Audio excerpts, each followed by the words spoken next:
Hi everyone, welcome back to my channel. My name is Andrea. I am your host. I am also known as the Knitting PT here on my channel and on Instagram. If you don't know me, I am a knitter who is obsessed with knitting, who is also a orthopedic physical therapist, and I put out self-care reels every Friday on Instagram. I try to be good about uploading them to YouTube and to my website as well. I am really behind on those. I am trying to catch up on those too and updating my website with everything that's new. But chances are, if you want to be most up to date with what I am releasing weekly, you will find it on Instagram first.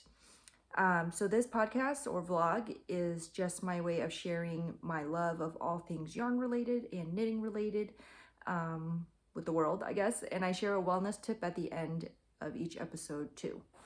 So let's get started. I am drinking coffee today. I usually don't drink anything when I record, but I'm recording in the morning, which is not typical for me. I usually record in the afternoons, but I'm recording in the morning this week. I haven't had my coffee yet, so I'm gonna sip it while I speak to you guys.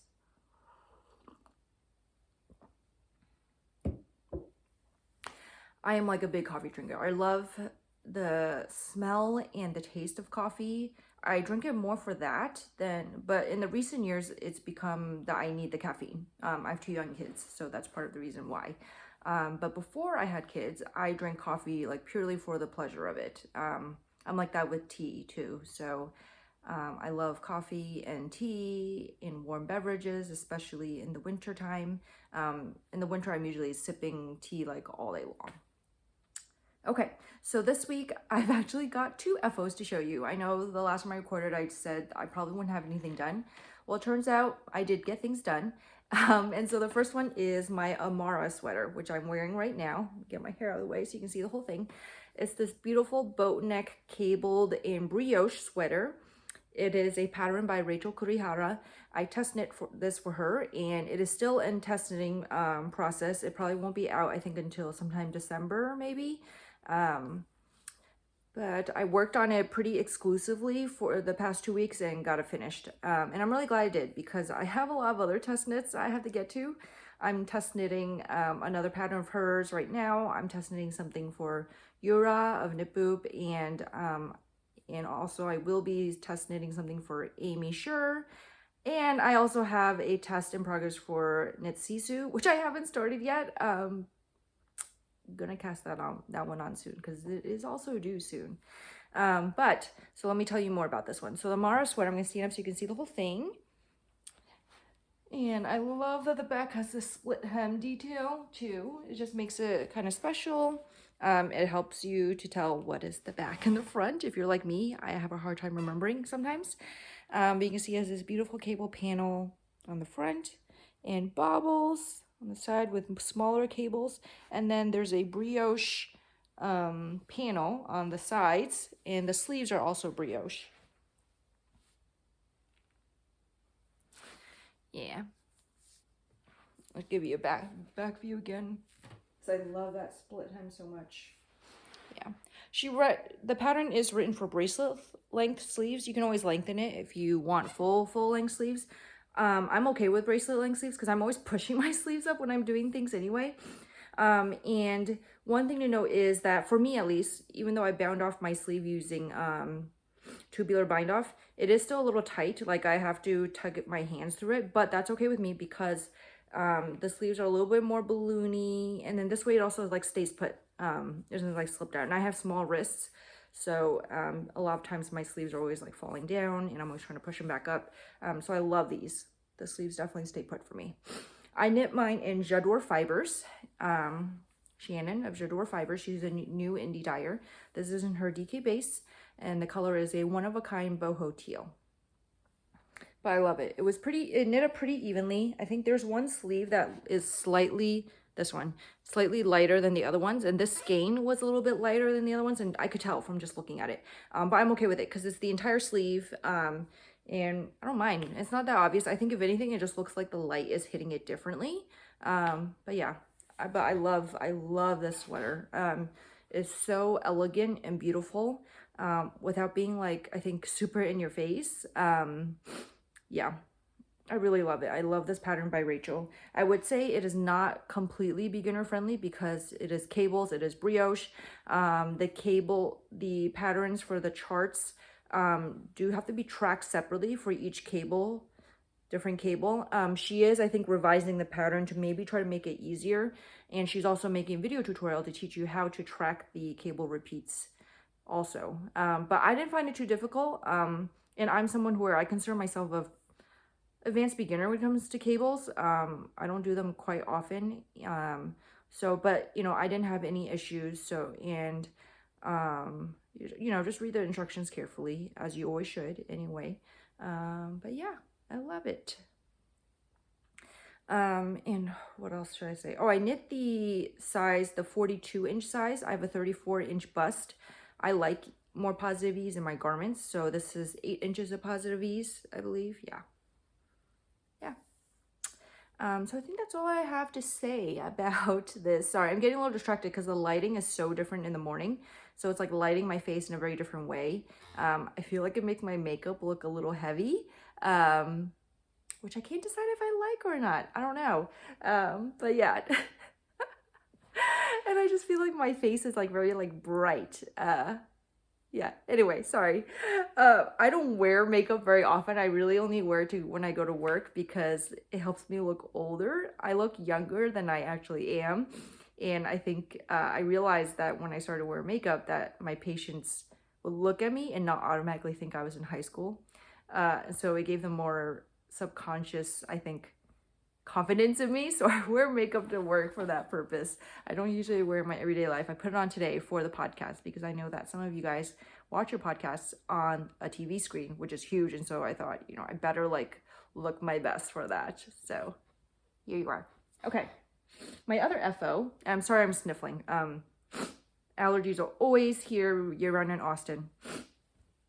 Okay, so the next thing I got finished is my husband's sweater. So you've been watching this podcast from when I started 10 episodes ago. This is episode 11. You know, I've been working on this like the entire year. I just checked his Ravelry page when I went to check it off as finished, and I cast it on like mid-January. So I've been working on this for like 10 months.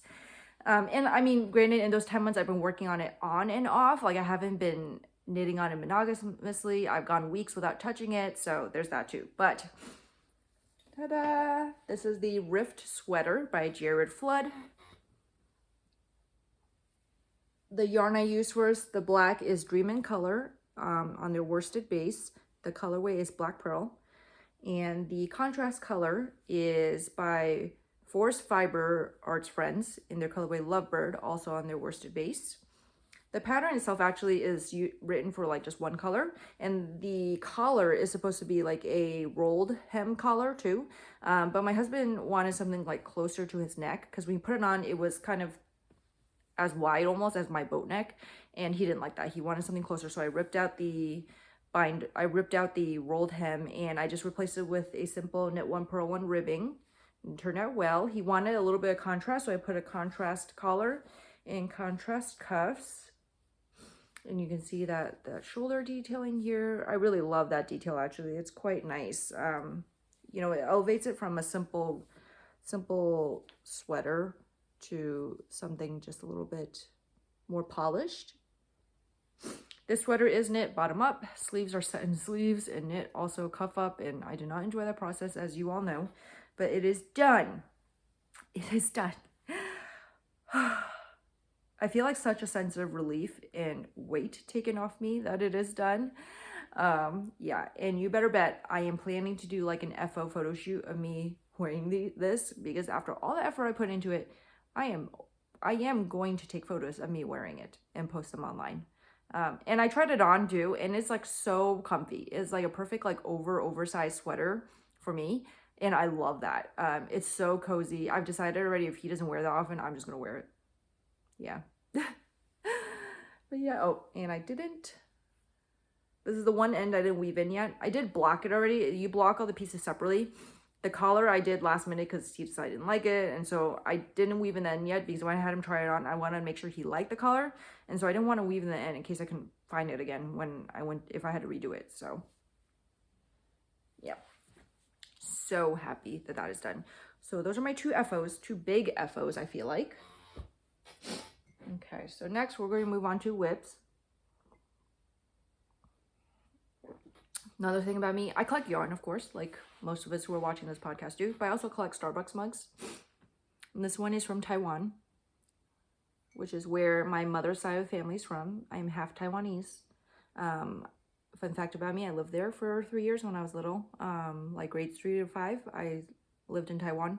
I loved living there, actually. In Taipei itself, which is where we lived, is a great city. If you ever have the chance to travel to Asia, I highly recommend going to Taiwan and going to Taipei. It's such a fun city, and the food is amazing. Like, I personally think Taipei is like the street food capital of the world. Like, there's so much street food there. It is all so good. Taiwanese people are really into snacks too, and desserts, and very innovative, I feel like, with it. And they also combine a lot of different cultures together because Taiwan used to be colonized by Japan.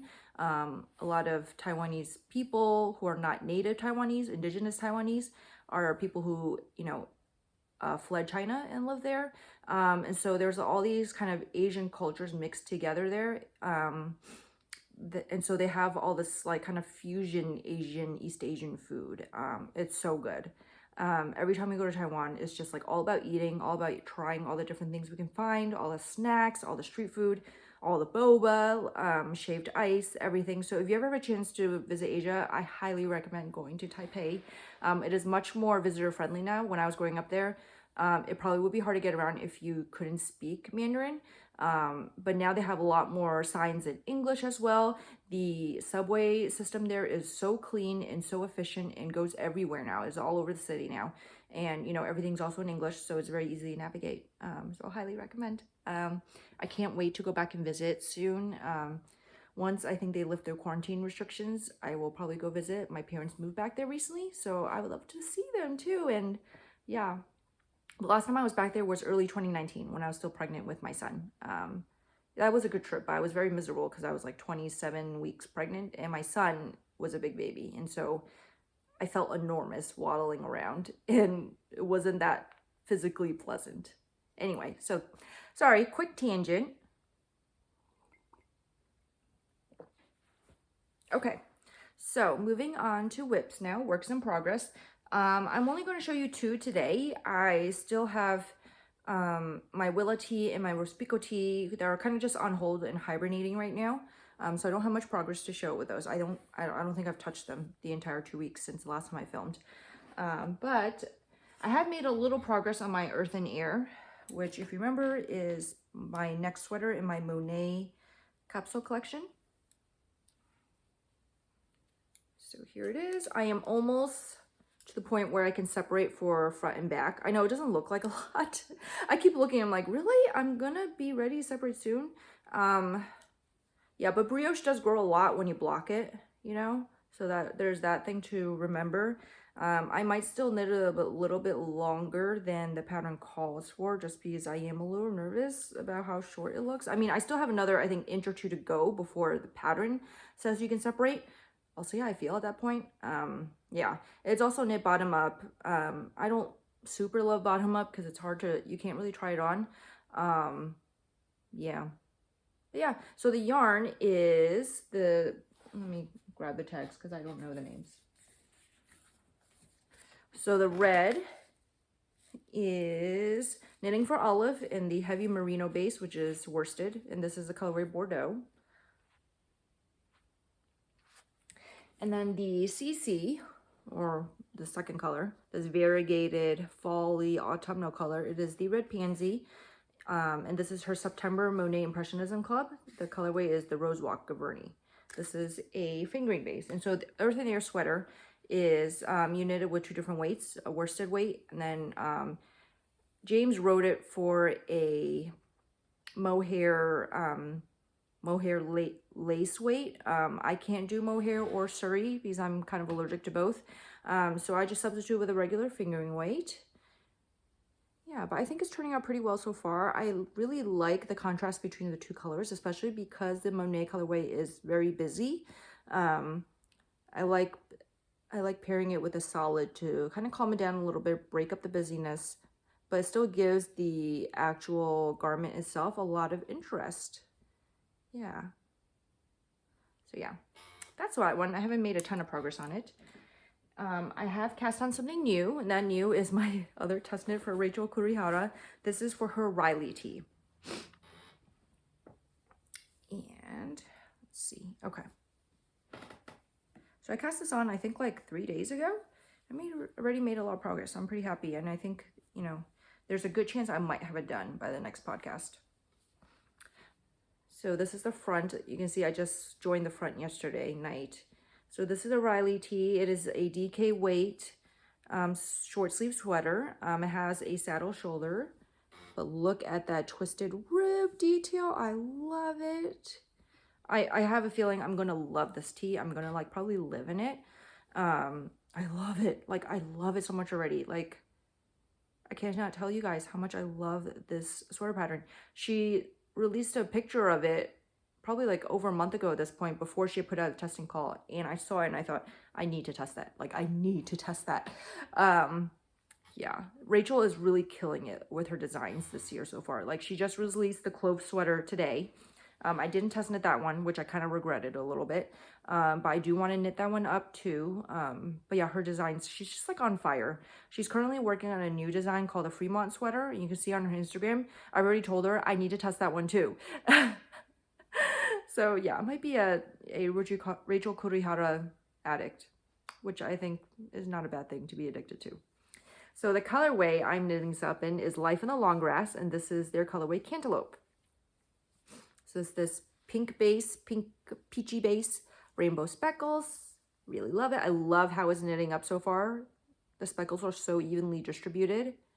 Yeah, love it. Yeah, so that's what I've got on it so far. I've got the back done. Now I'm working the fronts, and then once I get to where I can, I'll join the front and backs and that kind of thing. And then it'll just be short sleeves, short cap sleeves. So yeah. So those are my two main whips that I'm working on. I have a couple other tests that I need to cast on soon. We will get there. All right.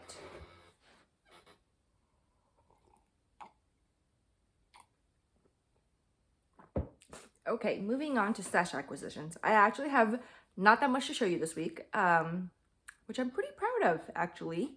But part of that is because I have a lot of pre-orders that are just, you know, waiting to be fulfilled. Yeah, but it does feel nice to not have like a mountain of things to show you this week. But first, let me show you what I got 2 weeks ago. These are from Denim and Rain. And I got a set of stitch markers from her. Look how beautiful these are.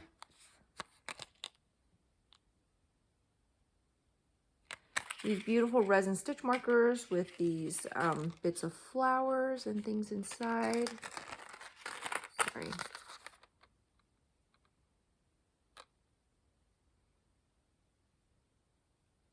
Yeah, so beautiful. They're so beautiful. And then I also got a set of buttons from her. These are resin buttons that she made. Look how beautiful they are. Oh my God. So she only had 4 total buttons, I think. 4 or 6. And I was like, I want to get 4, but I wasn't fast enough. I could only get 2, but that's okay. I'm really happy with these. I know she is making more buttons, so I do plan to grab more because it is really hard for me to find buttons I like. And these, I like the size of these. They're 1 inch, which I actually need for a test that I'm doing soon for Amy Scher, her transitions vest. It has buttons on the side, and they're for 1 inch size buttons, and so these will be perfect for that. And I'm okay if they don't match. I think I'll just do like one set on one side, one set on the other side, or mix and match. I don't know. But yeah, I'm really excited. I love these. So Denim and Rain, if you aren't following her already, give her a follow. She has some beautiful work. All right.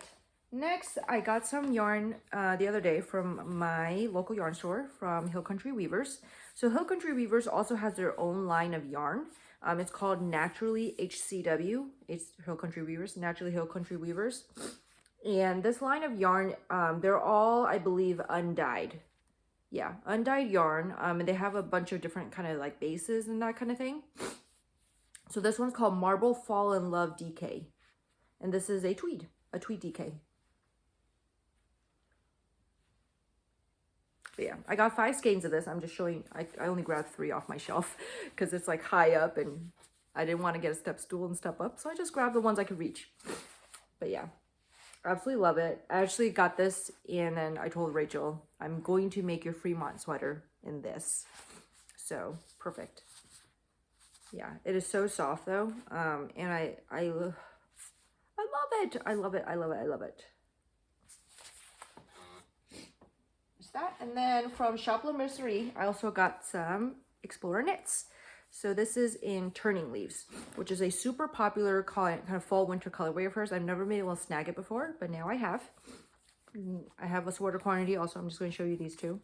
So this is in the Rockies DK base, 100% superwash merino. It's getting a little blown out on picture here. That's pretty good. It's like this moody, many colored, variegated.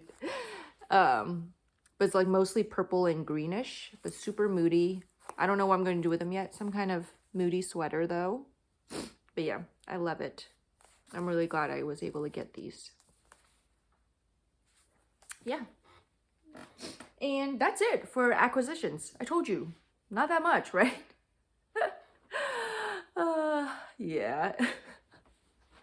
All right, so before I sign off, let's go over this week's wellness tip. So my wellness tip for you this episode is about deep breathing.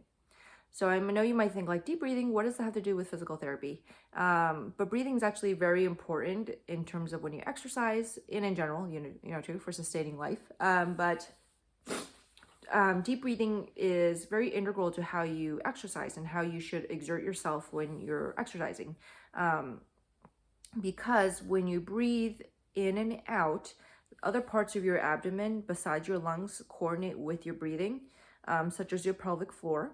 And so especially for women who are pregnant or postpartum, it's very important to sync your breath with your exertion so that your pelvic floor is contracting and releasing appropriately with when you exercise. And that's really important for recovery and also just in general.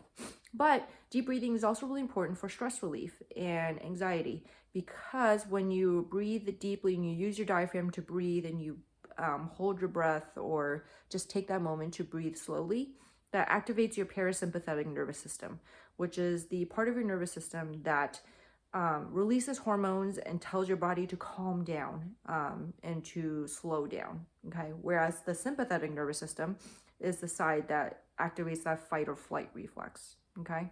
And when you're in that fight or flight reflex, when you're, trying to get away from danger, you're breathing fast and hard because you're trying to get as much oxygen in as you can, right?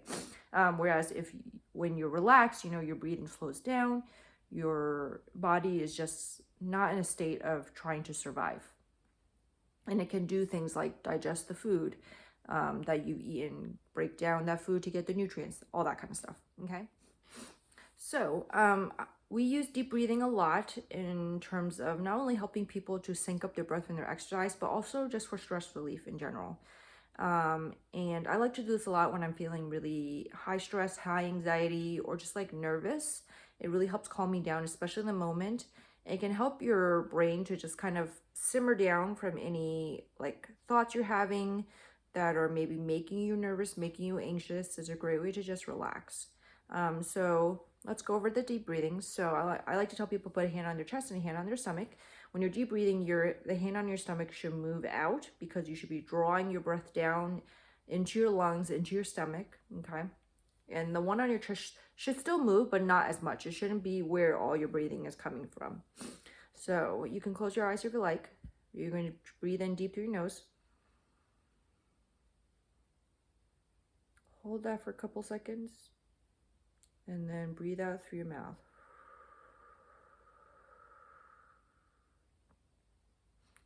So a good pace that some people like to do is to breathe in for 4 seconds, hold for 7 seconds, and release for 8 seconds, okay? So let's give that a try. Breathe in, hold, and breathe out.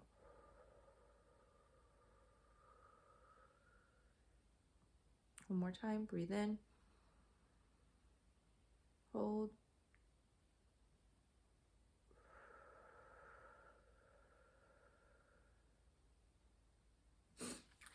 And I don't know about you, I feel a lot more relaxed, and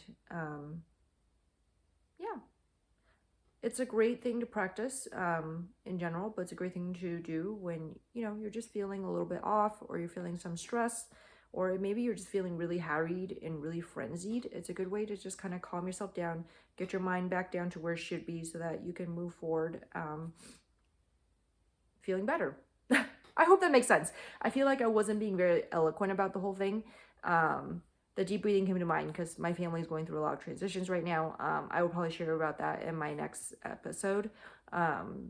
But we're going through a lot of transitions, so I've been doing a lot of deep breathing to just kind of calm my mind every day, and it's really helped a lot. Yeah. But anyway, I hope you give it a try, and I hope that it helps you. And I'm sorry for all the sniffling. And so I hope you are all doing well as we start to go in towards the holiday season. Hope you're staying healthy and happy knitting. I'll see you guys next time. Bye.